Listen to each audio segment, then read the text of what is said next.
আগামীকাল 5টা 15-র মধ্যে সরকারের পক্ষ থেকে যদি কোনো জবাব না আসে আমরা আবার এখানে আসবো। কি আপনারা আসবেন না?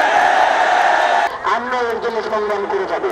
কিন্তু আমরা তো মানুষগুলো এখানে দেখি যে পুলিশ যে পুরো বাংলাদেশ ইনকিলাব মঞ্চের পাশে দাঁড়া গেছে।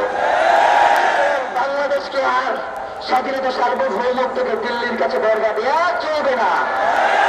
আমরা বাংলাদেশের স্বাধীনতা সার্বভৌমত্ব এবং স্থিতিশীলতায় বিশ্বাস করি এবং যাতে কেউ কোনো অপ্রীতিকর পরিস্থিতি তৈরি করতে না পারে এই জন্য আপনাদের প্রত্যেকটি ইনকিলাব মঞ্চের একজন কর্মী মিলে ধরতে হবে।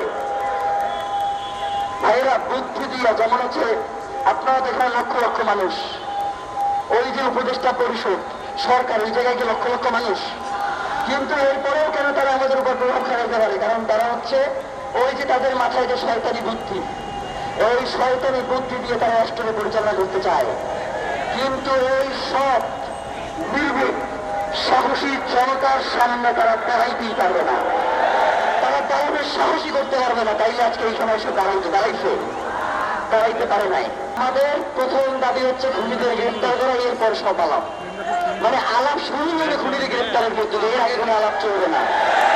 ভাইয়েরা, আজকে আমরা তো অবশ্যই সার্বক্ষণিক এখানে থাকবো বা আছি, তো আপনাদেরকে একটু রেস্ট দিতে চাই। আপনারা আজকের জন্য বাসায় যান।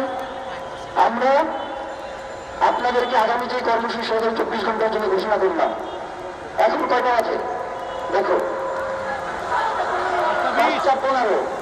আগামীকাল 5টা 15-র মধ্যে সরকারের পক্ষ থেকে যদি কোনো জবাব না আসে আমরা আবার এখানে আসবো। কি আপনারা আসবেন না?